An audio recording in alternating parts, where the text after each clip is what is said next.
Nagsimula ang pelikula sa Mexico kay Alex Lewis na nagmamaneho papunta sa parking lot ng ospital na nakasuot ng asul na doctor's scrub. Sa loob ng ospital, isang mabilis na sasakyan ang dumating at dalawang lalaki ang lumabas. Ang isang lalaki ay may dalang bulaklak na pumunta upang bisitahin ang kanyang ina. Sa kwarto, humingi ng privacy ang lalaki at pumayag naman si Alex. Biglang sinakal ni Alex ang lalaki sa leeg gamit ang isang kadena na ikinamatay niya habang umaagos ang dugo.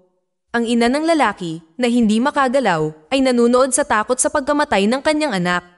Pagbalik sa kanyang sasakyan, nag-text si Alex ng isang nakakode na mensahe sa kanyang boss na nagsasabing tapos na ang misyon. Nang abutin niya ang kanyang susi sa visor ay napansin niyang nawawala ito.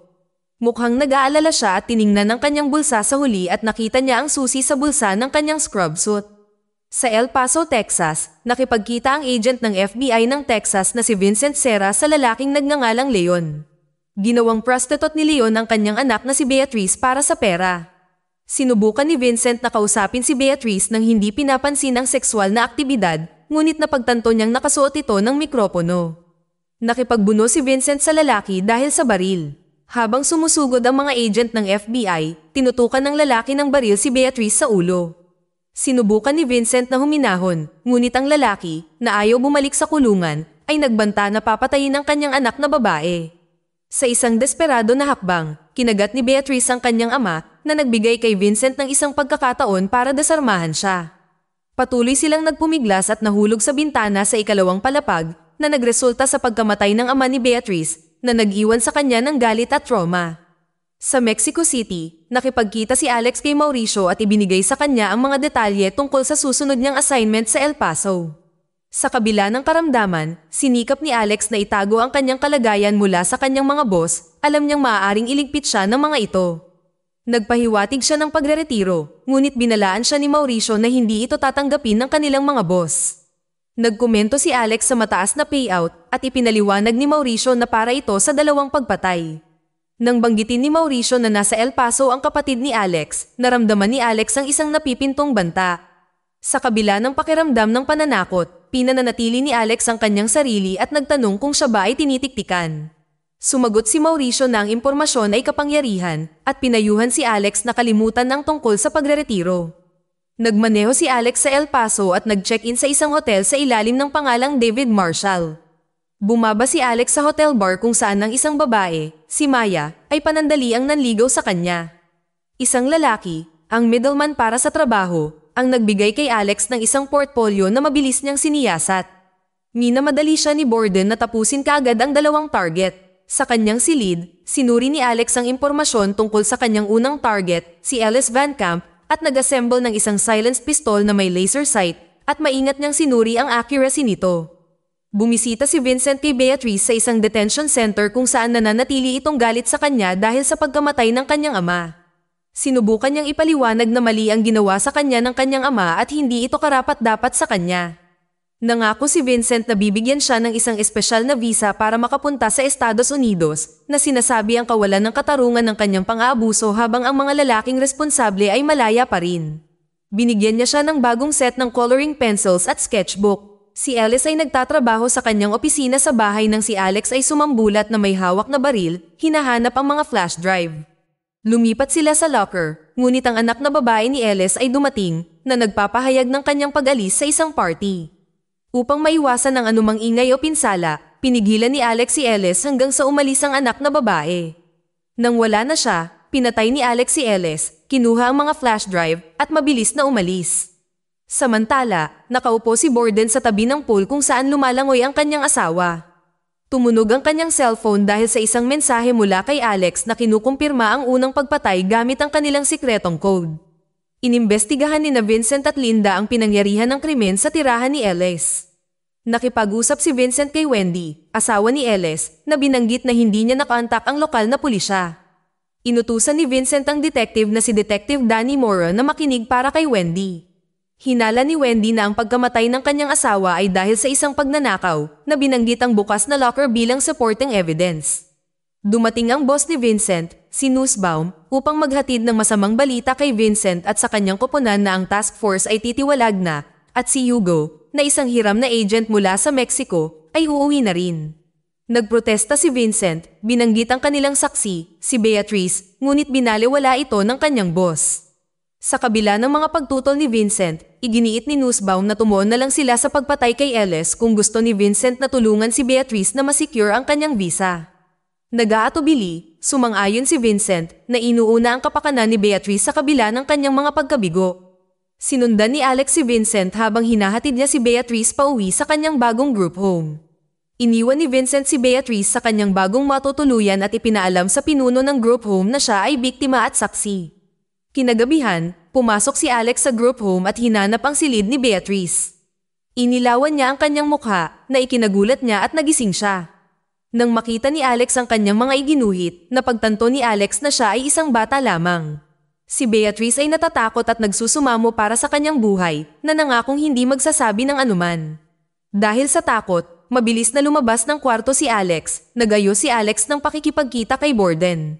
Hindi inaasahang inatake siya ni Alex. Galit na galit si Alex nang malaman niyang bata ang target at idineklara niyang hindi na siya magpapatuloy. Iginiit ni Borden na si Alex ay isang profesional at dapat kumpletuhin ang trabaho na nagbabantang isusumbong siya sa mga superior sa Mexico kung hindi man. Tinawagan ni Borden si Devana para sabihin sa kanya na alam ni Alex ang tungkol sa mga flash drive at si Beatrice. Sinabi rin niya na gusto ni Alex na iligtas si Beatrice at ilalantad niya ang mga flash drive. Iginiit ni Devana na siya na ang bahala dito. Nagre-relax sina Linda at Hugo kasabay ng pag-inom sa bar. Ipinahayag ni Hugo ang pagkadismaya na isinara ng kanilang mga boss ang kaso. Sinubukan ni Linda na aliwin siya sa pamamagitan ng pagpuna na ligtas na si Beatrice ngayon. Magkasama sina Alex at Maya sa isang hotel room nang biglang magkumbulsyon si Alex at bumagsak sa sahig. Si Maya, sa pag-aakalang isa lang itong masamang panaginip, ay pilit siyang inaaliw. Gayunpaman, natatakot si Alex na baka ito ay isang bagay na mas seryoso. Kinaumagahan, dumating si Vincent sa group home na ngayon ay naging isang crime scene at natagpo ang patay si Beatrice. Si Vincent ay nalulungkot at nagagalit dahil hindi niya ito nailigtas. Nakita ni Alex ang balita tungkol sa pagpatay kay Beatrice. Sandali siyang nag-iisip kung maaari ba siyang masangkot at hinihiling na malaman kung kasama niya si Maya sa silid buong magdamag. Kinumpirma ni Maya na magkasama sila ngunit biglang sinabi ni Alex sa kanya na aalis na siya at inutusan siyang kalimutan na nagkakilala sila. Sa kabilang banda, aalis na si Hugo papuntang Mexico nang mabalitaan niya ang pagpatay kay Beatrice. Nabigla sa balita, nagpa siya siyang manatili sa halip na umalis. Samantala, tumungo si Alex patungo sa kanyang sasakyan para lamang makahanap ng bomba sa ilalim nito. Bigla siyang sinimulang barilin ni Mauricio. Nagtago si Alex at nagulat siya nang magpakita si Maya, pinaalalahanan siya tungkol sa kanyang gamot. Nakalulungkot, binaril ni Mauricio si Maya sa lalamunan at namatay siya sa mga bisig ni Alex. Siya ay malungkot at galit sa pagkamatay nito. Pagkatapos ng isang matinding palitan ng putok ng baril, nagawa siyang tambangan ni Alex at nawalan ng malay si Mauricio. Inilagay niya ang katawan ni Maya sa trunk at itinali si Mauricio sa driver's seat. Kinukot siya ni Mauricio si Alex sa pagiging malambot at nagbabala na maghihiganti ang kanilang mga boss. Sarkastikong nagpaalam si Alex kay Mauricio at umalis. Habang sumisigaw si Mauricio, pinasabog ni Alex ang bomba na ikinamatay niya. Nakipagkita si Vincent kay Mora at tinalakay ang car bomb na pinaghihinalaang konektado ito sa mga kamakailang krimen. Nangako si Mora na babalitaan si Vincent kapag nakakalap sila ng higit pang impormasyon. Nang maglaon, sa isang lokal na bar, muling nakipagkita si Hugo kay Vincent. Ipinaliwanag niya na hindi siya maaaring umalis dahil sila lang ni Linda at Vincent ang tunay na nagmamalasakit kay Beatrice. Iginiit ni Hugo na magagawa niya ang mga bagay na hindi nila magagawa na kumikilos bilang isang nagmamalasakit na mamamayan. Ipinahayag ni Vincent na hindi papayag si Nussbaum, ngunit nilinaw ni Hugo na hindi siya nagtatrabaho para kay Nussbaum. Pumayag naman si Vincent sa kanilang collaboration. Sa isang madilim na gym, tumatakbo si Borden sa treadmill nang biglang nagkaroon ng kaunting liwanag sa labas ng maulan na gabi at may humintong sasakyan. Lumabas si Alex, may hawak na baril, handang isagawa ang kanyang nakamamatay na paghihiganti. Isang putok ang tumunog at bumagsak si Borden. Sa paghahanap ng kaligtasan, bumaba si Alex sa basement ng isang lumang bakery. Doon, tiningnan niya ang laman ng mga flash drive sa kanyang laptop. Ang unang flash drive ay nagpapakita ng tense na pag-uusap sa pagitan ni Ellis at Devana na puno ng mga pagbabanta. Sa pangalawang flash drive, nakita ni Alex ang mga nakakagambalang larawan at video. Si Devon na kasama ang kanyang anak na si Randy ay sexual na inatake si Beatrice. Napagtanto ni Alex ang tunay na dahilan ng kanyang misyon at nag-react ng matinding pagkayamot. Kinaumagahan, nagmamadaling pumasok si Randy sa opisina ng kanyang ina. Mahinahong sinabi sa kanya ni Devon na kailangan niyang umalis kaagad palabas ng El Paso. Plano niya na dumalo si Randy sa isang party at pagkatapos ay dalhin ang jet ng kumpanya sa Geneva, Switzerland, kung saan siya papasok sa rehab upang harapin ang kanyang mga problema. Pagbalik sa opisina, nakatanggap si Vincent ng tawag mula kay Alex. Inihayag ni Alex na ang mga makapangyarihang lalaki, kabilang si Ellis Van Camp at si Borden, ay may papel sa pananakit kay Beatrice. Habang itinatanggi niya ang pagpatay sa kanya, iginiit ni Alex na dapat harapin ng mga responsable ang hustisya. Sa isang pribadong yate, si Randy ay nag-host ng isang party habang nagmamasid sina Linda, Hugo, at Vincent. Pumunta si Randy sa ibaba ng deck at pinilit ang isang waitress na samahan siya sa kanyang silid. Sa loob ng silid, pinilit ni Randy ang waitress na maghubad. Habang papunta siya sa banyo, biglang tinakpan ni Alex ang bibig niya para patahimikin siya. Inutusan siyang ilak ang pinto pagkaalis niya at tahimik siyang sumang-ayon. Samantala, nakahubad si Randy sa kama, walang kamalay-malay. Kumuha si Alex ng unan, idiniin ito sa ulo ni Randy, at nagpaputok ng 2 beses na ikinamatay niya. Nadatnan ni na Vincent at Linda ang katawan na nag-joke kay Vincent na tumakbo papunta sa deck kung saan nakita niya si Alex na nagtatangkang tumakas papunta sa kanyang sasakyan. Dumating si Hugo, bumunot ng baril at pinatindi ang standoff. Sa kabila ng pagsisikap ni Vincent na pakalmahin ang sitwasyon, binaril ni Hugo si Alex habang siya ay nagmamadaling palayo at nasugatan siya. Nagawa ni Alex na tumakas sa mga humahabol, bumalik sa bayan na sugatan at desperado. Nang maglaon, binalitaan ni Vincent si Nussbaum na itinatampok ang pagkawasak ni Devon sa pagkamatay ng kanyang anak. Tinukoy niya si Alex bilang pangunahing sospek, hindi dahil sa pera, kundi dahil sa matinding pagnanais na maghiganti para sa pagpatay kay Beatrice. Sa isang sandali ng desperasyon, nawalan ng malay si Alex sa isang ninakaw na sasakyan at nagising na lamang sa pagdating ng isang highway patrol. Dahil sa takot, aksidenteng nabaril ni Alex ang opisyal. Nagtago siya sa lumang bakery kung saan ginamot niya ang kanyang mga sugat. Kinaumagahan, nakatanggap sina Linda at Vincent ng balita ng pagkamatay ng pulis na pinaghihinalaan si Alex bilang sospek. Ibinunyag ni Linda ang higit pa tungkol kay Alex na siya ay isang lokal na may kasaysayan ng pang-aabuso mula sa kanyang ama na di umano'y napatay niya sa sunog. Samantala, sinisiyasat ni Hugo ang bakery, ngunit umalis nang hindi nahahanap si Alex na nagmamadaling muling binuo ang kanyang baril sa basement. Ang bakery na lamang ang kanilang lead na ikinokonekta ni Linda ang mga dumi ng kalapati na natagpuan sa ninakaw ni Alex na sasakyan sa lokasyon. Bumalik ang koponan ni Vincent sa bakery, ngunit wala na si Alex.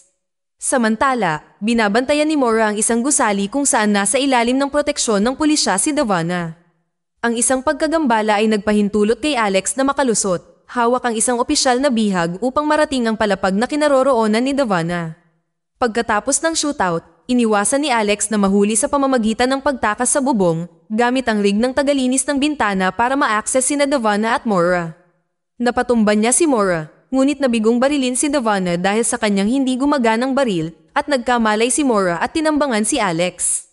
Balik tayo sa bakery, natuklasan ni Linda ang isang mahalagang piraso ng ebidensya, ang pin ng baril ni Alex. Samantala, sa kustodiya, hiniling ni Alex na si Vincent lamang ang kanyang kakausapin, ngunit tumanggi si Maura. Sa opisina, si Vincent ay nakatanggap ng isang package mula sa bakery na naglalaman ng mga flash drive na may mga video na nagpapatunay kay Randy. Iginigiit ni Vincent ang kustodiya ng FBI para kay Alex, ngunit tumanggi ang kanyang boss na nagtakda ng mga komplikasyon. Nasa ospital si Alex matapos bugbugin ng detective. Dinalaw siya ni na Vincent, Linda at Hugo. Sa kabila ng kanyang mga pinsala, gusto ni Alex ng hustisya laban kay Devon sa pagkuha sa kanya para patayin sina Ellis at Beatrice. Nagbigay siya ng pahayag ngunit nagdududa si Vincent dahil sa kanyang kalagayan. Naalala ni Alex ang isang tawag sa cellphone na nagsasangkot kay Devon ngunit hindi niya maalala kung saan ito nangyari. Nagpakita ng ebidensya si Vincent sa kanyang boss na nananatiling may pag-aalinlangan dahil sa kalagayan at matinding interes ni Alex. Si Dr. Meyers ay pumasok sa ospital upang patayin si Alex ngunit naabutan siya ni Alex at inatake siya. Ipinatawag ang El Paso SWAT team. Dumating si Vincent at pinilit na pumasok dahil siya lang ang kakausapin ni Alex. Nagbalat kayo si Alex bilang si Dr. Meyers na nagpalit ng damit na humantong sa isang sniper na barilin si Dr. Meyers sa halip. Tumalon si Alex sa SUV ni Vincent at ipinaliwanag na ipinadala ni Devana ang doktor para patayin siya at maaaring ang susunod na target ay si Vincent. Ibinaba ni Alex ang kanyang baril, lumabas, at pinatay siya ng SWAT. Kasabay nito, pinatay din si Devana sa kanyang mansyon. Pagbalik sa bar, nagpahiwatig si Linda sa pagbibigay ng alibay kay Vincent. Nang maglaon, sa isang liblib na lugar, itinapon ni Hugo ang mga ebidensya na siya ang tumapos sa misyon ni Alex sa pamamagitan ng pagpatay kay Devana. Ang pelikula ay nagtatapos habang si Hugo ay nagmamaneho pabalik sa Mexico. Dito na nagtatapos ang kwento. Kung nagustuhan mo ito, huwag mahihiyang pindutin ang like button, at kung hindi mo ito nagustuhan, pindutin ang dislike button ng 2 beses para lang makasigurado. And as always, thank you for watching.